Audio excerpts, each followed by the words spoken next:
This is Swapnil Bharti and welcome to After Work. And today we are going to talk about something I never thought I would be this excited about, a Windows laptop. Yes, you heard me right. I have been playing with tech my whole life. And in 2025, getting hyped about a laptop isn't common. But here we are. I'm holding a device that has truly changed the way I work and have fun.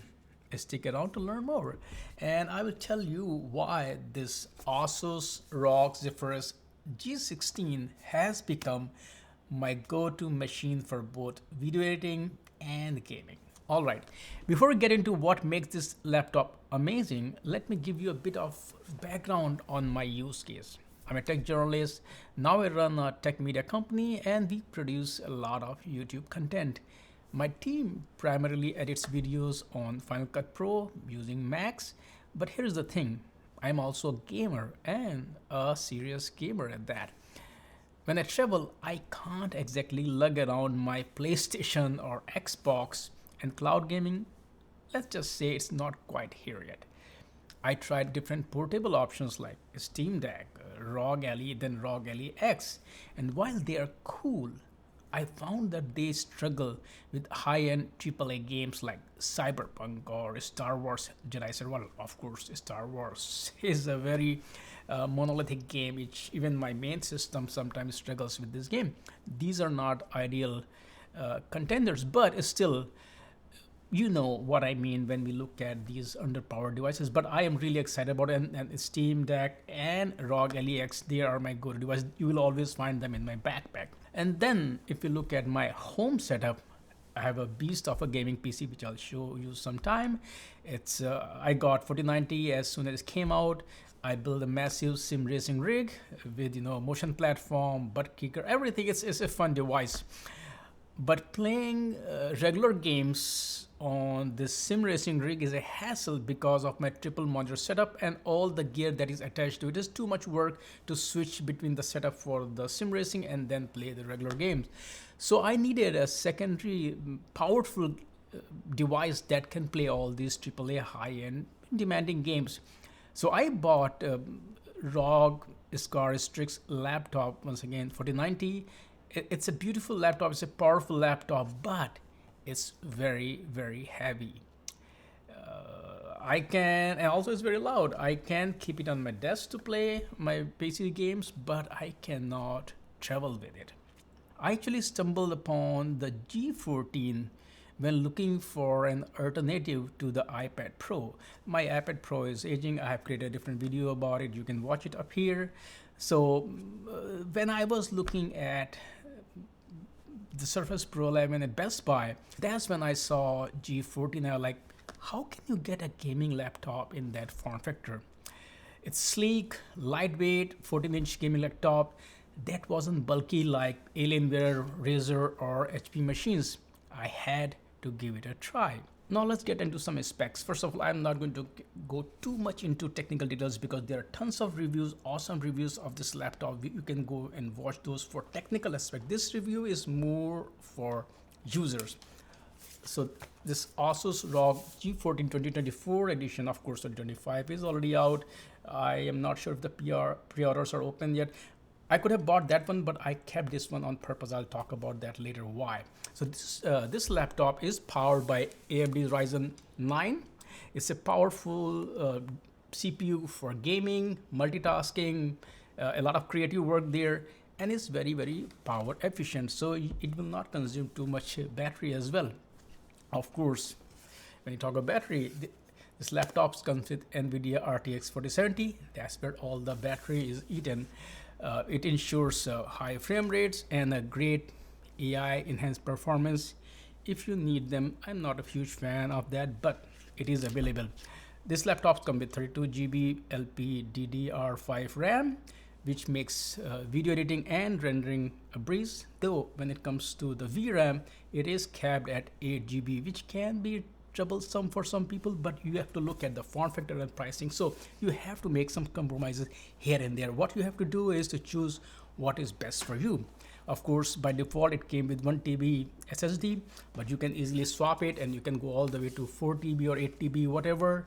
ASUS supports on this device. Right now I am running 4 terabytes here, so which means that it's very good for my gaming needs and my video production needs. Display is also great. It's 165 hertz, 508 100% DCI-P3, so you get very crisp visuals and high refresh rate for gaming.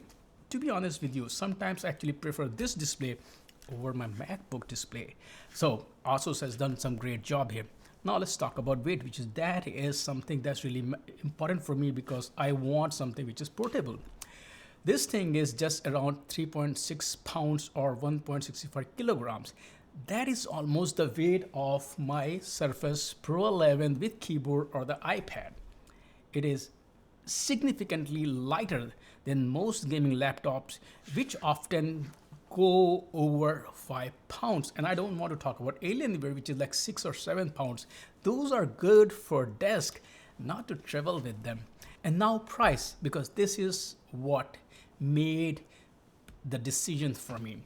So compared to other high-end gaming laptops, G14 is available for around $1,900, but Best Buy was having some sale, so I got this laptop for $1,600, and with taxes and everything else, I paid around $1,750 for this powerful laptop.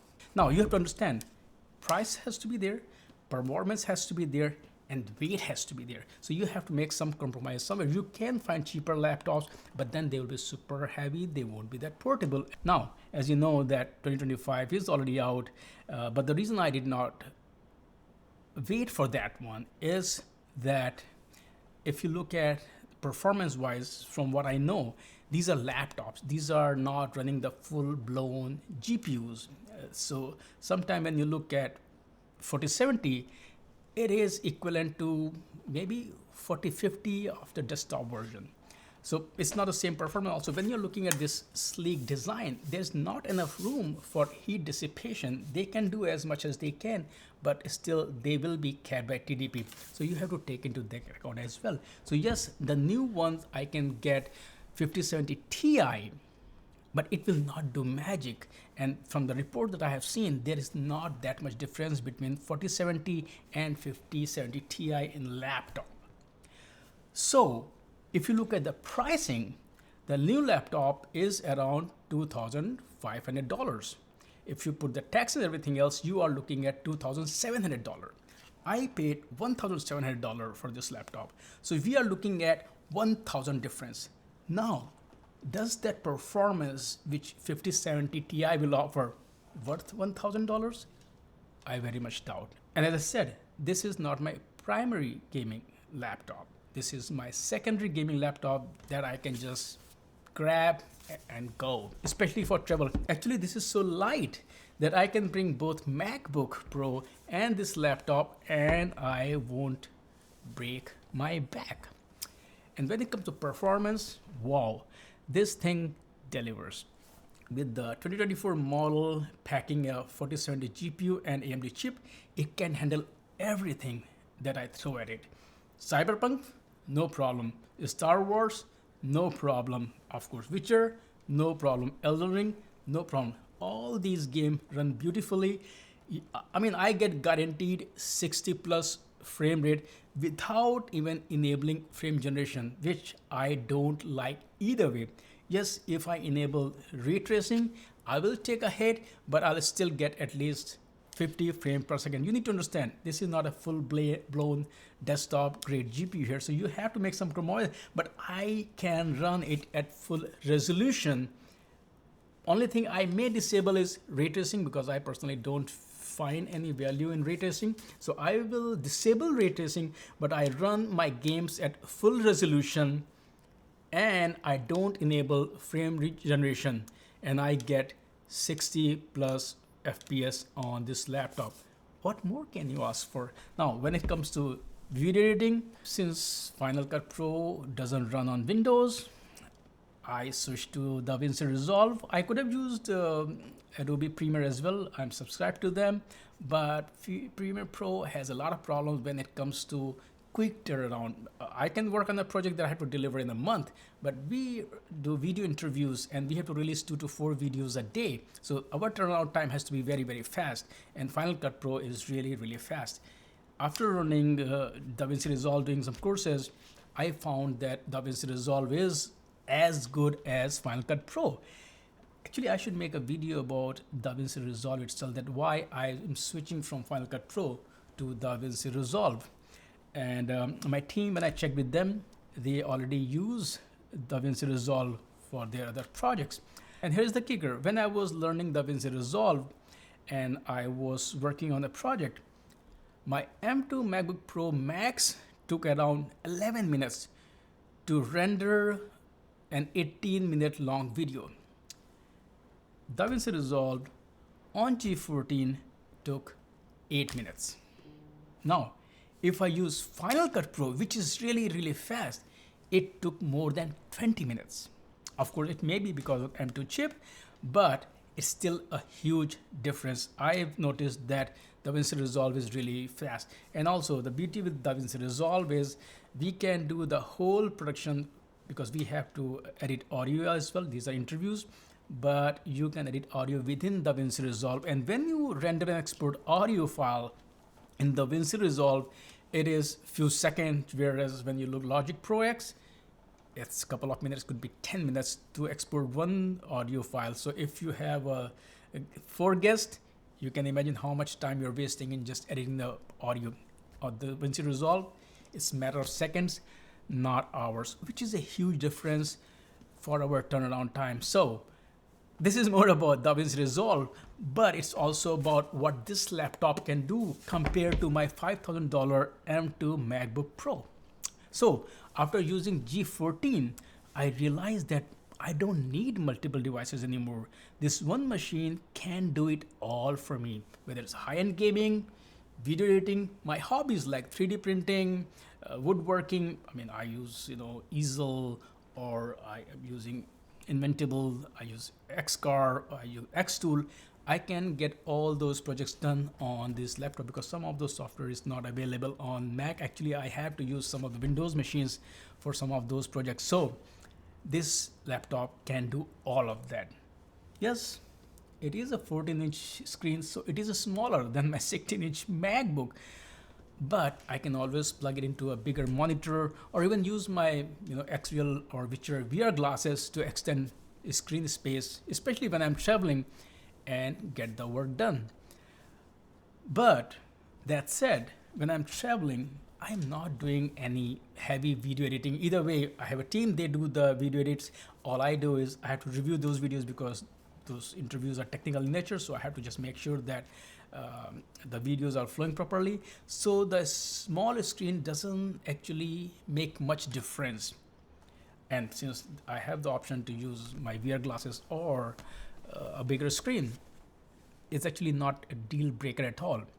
So I feel that if you are someone who is into my kind of shoes, who juggles video production, gaming, DIY project, and you're looking for something powerful, yet portable, yet affordable, then I would say that ASUS ROG G14 is an incredible choice. It has truly simplified my workflow and gaming experience. I'm telling you, I cannot recommend it enough. And to be clear, no, ASUS has not sponsored this channel or this video. It's all my experience for my use case. So what do you guys think? Have you tried the G14 or do you have another go-to gaming editing laptop? What are you using? Drop your thoughts in the comments and don't forget to like and subscribe for more tech content, and I'll see you after work in the next video.